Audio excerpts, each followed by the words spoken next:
Assalamualaikum. I'm Hafza Aliza Yaqub. Welcome to my YouTube channel Psychological Learning with Aliza Yaqub. Today we discuss on managing the external environment and the organization culture.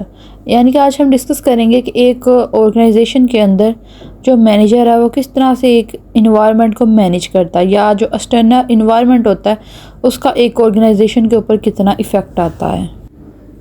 इसके अंदर जो है वो further 2 point आते हैं जो कहते हैं the omnipotent view and the symbolic view. Omnipotent view ये होता है जिसके अंदर ऑर्गेनाइजेशन के अंदर जितने भी वर्क हो रहा है उसका जो सारा दारोमदार है, जो भी वर्क है वो सारा कंट्रोल मैनेजर के ऊपर होता है। जिस तरह का भी रिज़ल्ट आता है उसका ज़िम्मेदार मैनेजर होता है। जबकि इसके जो अपोजिट होता है या इसके जो उल्ट होता है वो होता है the symbolic view. Symbolic view के अंदर जो है मैनेजर के साथ साथ डिफरेंट फैक्टर्स जैसे कि इन्वायरमेंटल फैक्टर इंक्लूड हो जाते हैं, वो भी इंक्लूड होते हैं जो ऑर्गेनाइजेशन का रिज़ल्ट आता है उसके अंदर।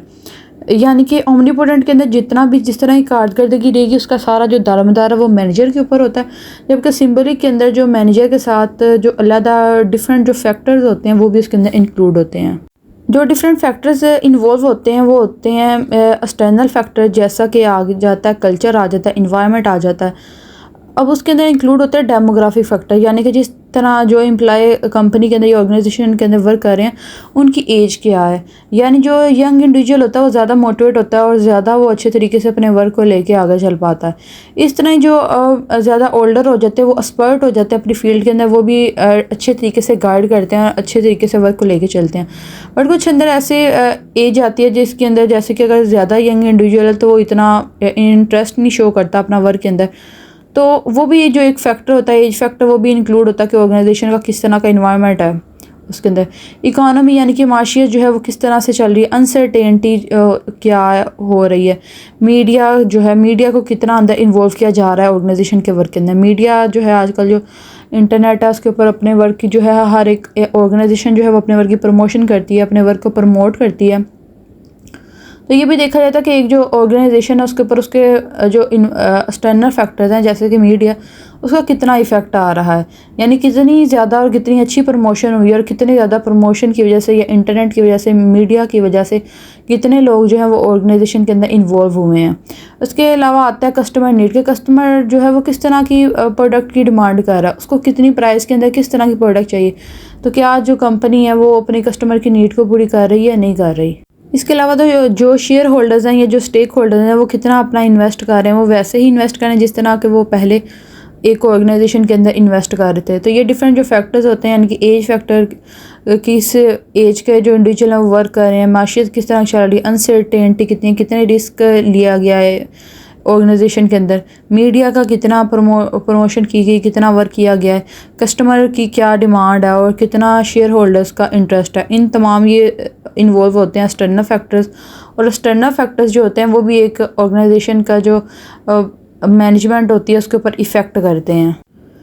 हर एक ऑर्गेनाइजेशन का एक बेसिक कल्चर होता है, यानी हर एक कल्चर के अंदर जो ऑर्गेनाइजेशन होती है वो डिफरेंट होती है। जो पंजाब के अंदर ऑर्गेनाइजेशन वर्क कर रही होंगी वो डिफरेंट होंगी, सिंध में जो ऑर्गेनाइजेशन वर्क कर रही हैं वो अलग होंगी। हर एक ऑर्गेनाइजेशन जो होती है वो अपने कल्चर के मुताबिक होती है और हर एक कल्चर के कुछ रूल्स होते हैं, कुछ रिचुअल्स होते हैं।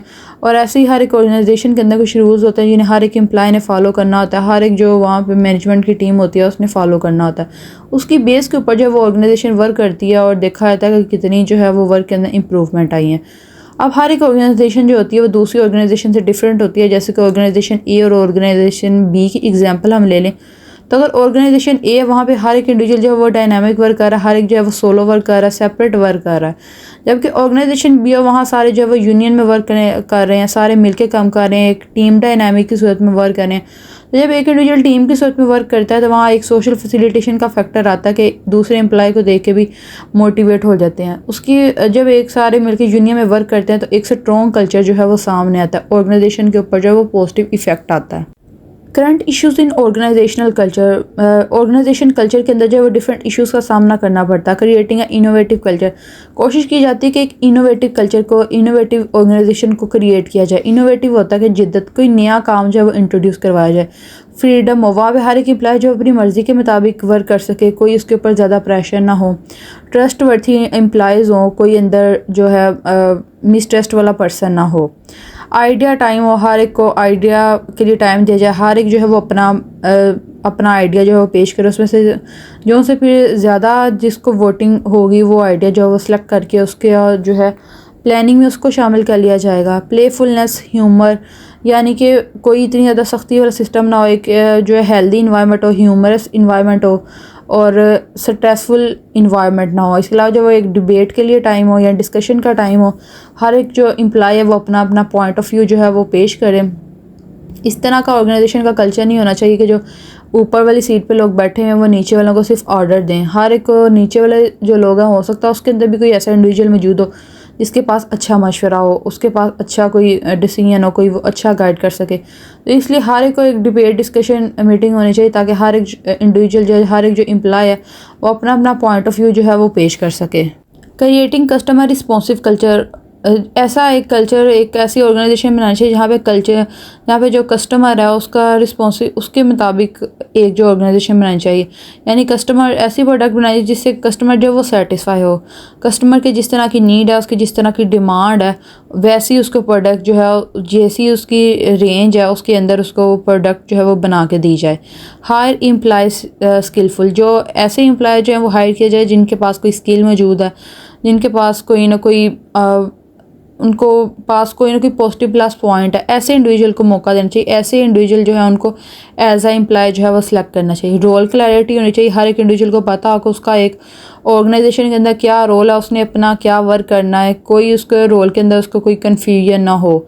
इसके अलावा जो है कंट्रोल ऑन जॉब होना चाहिए, यानी एक इंडिविजुअल जो है उसका ऊपर जो मैनेजर है उसका कंट्रोल होना चाहिए, वो अपने कंट्रोल के अंदर हर बाकी जो एम्प्लॉय हैं उनको वो गाइडेंस प्रोवाइड करे, उनको वो मैनेज करे और बाकी जितने भी एम्प्लॉयज़ हैं वो उसके कमांड को फॉलो करें और जो भी उन्हें प्रॉब्लम हो वो जाके यूनिट ऑफ कमांड जो है उसको जाके मैनेजर को बता सके कि उन्हें ऐसी प्रॉब्लम का सामना करना पड़ा है, ताकि उसको ठीक किया जाए और ऑर्गेनाइजेशन के अंदर जो है वो पॉजिटिव इन्वायरमेंट क्रिएट हो।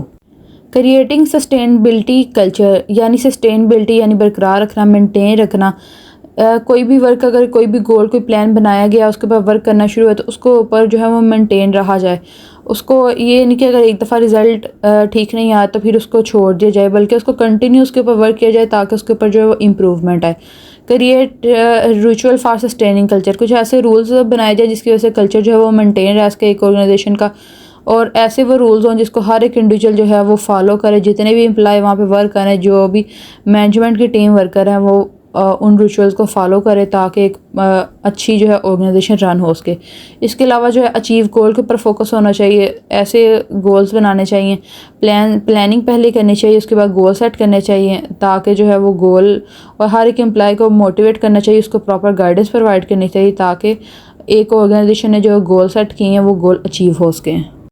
ये थी हमारी आज की वीडियो। उम्मीद है आपको वीडियो पसंद आई होगी। Like the video and subscribe the channel. Thank you so much. Thank you for watching.